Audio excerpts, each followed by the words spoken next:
Siyam kami magkakapatid, panganay po ako. Isa po akong high school graduate. Talagang super hirap kasi isa lang yung nagtatrabaho sa amin, yung father ko, as a cook. Nung nag-aaral ako ng high school, pinilit ko na magkaroon ng pagkakitaan yung time na yon, yung pa-ending, para lang po meron akong pera, pang tuition, lahat ng oportunidad, basta kaya ko, ginagawa ko. Tapos, yung pangawalo kong kapatid, nagkasakit, sa hirap ng buhay, hindi namin napagamot. So, namatay siya. Tapos po, yung pangsyam naming kapatid, ganun din po ang sakit. And yung time na yun, 14 years old na po ako noon. Hindi ko hayaan na wala akong magagawa. Kaya, na-push po ako magtrabaho para patunayan sa sarili ko na meron akong ginagawa bilang kapatid.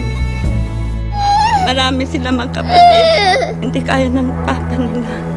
Gampanan ng silang magkapatid. Kaya hindi nakapag-aral. Hindi nakatapos. Dahil hindi na po sila kaya ng papa nila sa dami nila. Tapos isa pa po. Binigyan pa ng sakit yung bunso nilang kapatid. Hindi ko na naisip na i-enjoy yung pagkabata ko, na mag-enjoy, maglaro. Iniisip ko talaga yung time na yun, magtrabaho, at the same time kumita, makatulong sa pamilya. Kaya bata pa lang ako, talagang kumakayod na po talaga ako sa sarili ko. Nagtrabaho ko bilang as a construction worker. Yung tipong kahit sinabi nung aking foreman na kaya ko na ba magtrabaho, sabi ko kaya ko kahit di ko pa kaya, hindi ko pa na-experience na magbuhat.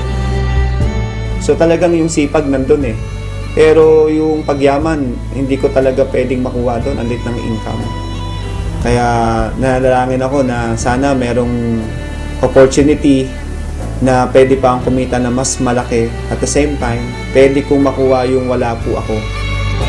Thankful po ako kasi merong oportunidad ng Royal Business Club na isang katulad ko, posible na magtagumpay sa buhay, na yung nakukuha ng mga professional na magkaroon ng magandang buhay, pwede sa Royal.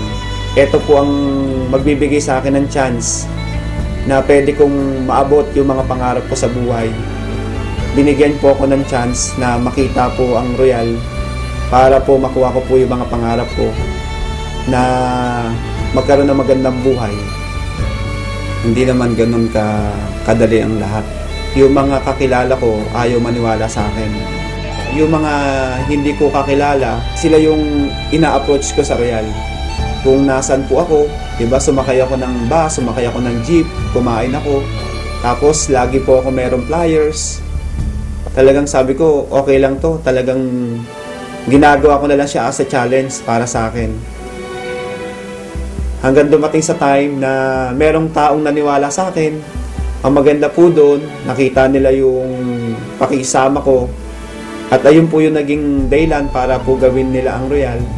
Nandun po talaga yung sinseridad ko na tulungan sila para po magawa nila yung tama yung negosyo ng Royal. Kaya yung nagsisimula po ako, yung unang mga naniwala sa akin, yun po talaga yung unang tinulungan ko at hindi ko pinabayaan na hindi sila maging successful para po makuha nila yung mga pangarap nila sa Royal. Kaya ngayon po, yung mga pangarap ko, isa-isa ko na pong natutupad. Ngayon dahil sa Royal, yung pangako ko sa magulang ko, natupad ko po na mabigyan po ng bahay. Yung pangako ko na sarili ko na magkaroon din po ako ng tirahan, na hindi po nakikitira lang po o nangungupahan. Nagkaroon po ako ng sarili kong bahay at lupa.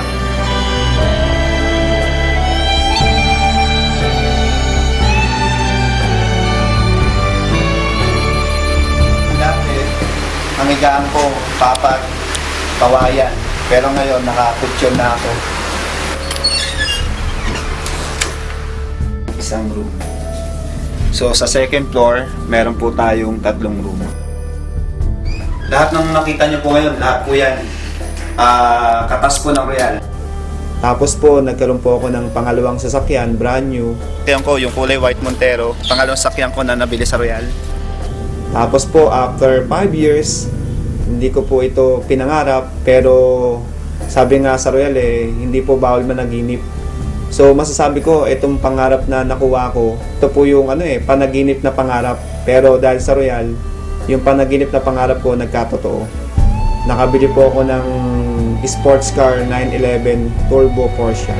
Kaya sa Royal, di mo in-expect ipagkakalob sa'yo, kahit di mo pangarap, matutupad. Hindi po ako mapaniwala na isang katulad ko, nagda-drive po ako ng sports car. Kaya thankful po ako sa Royal, sa Panginoon, kasi binigyan po ako ng magandang resulta. Sila po yung may dahilan o may plano po neto, bakit ko po nakuha ito. Ang laki ng kita ko na binibigay sa akin ng Royal, na imposible po sa labas na pwede kong kitain yun. Kaya yung mga pangarap ko, sa loob ng 5 years may get, talagang lahat po natupad ko na po. So maganda doon, kumikita ka na sa mga products. The end of the year, bibigyan ka pa ng Royal ng profit sharing. So nakakatuwa, binigyan pa ako ng 142,998. Yan, tapos ito po yung mga ticket ko sa Europe. Tapos yung sa taas po is South America. Ayan po yung travel namin sa Brazil.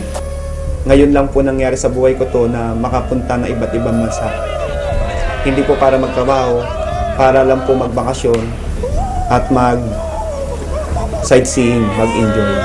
Papunta na kami Barcelona! Kakaiba.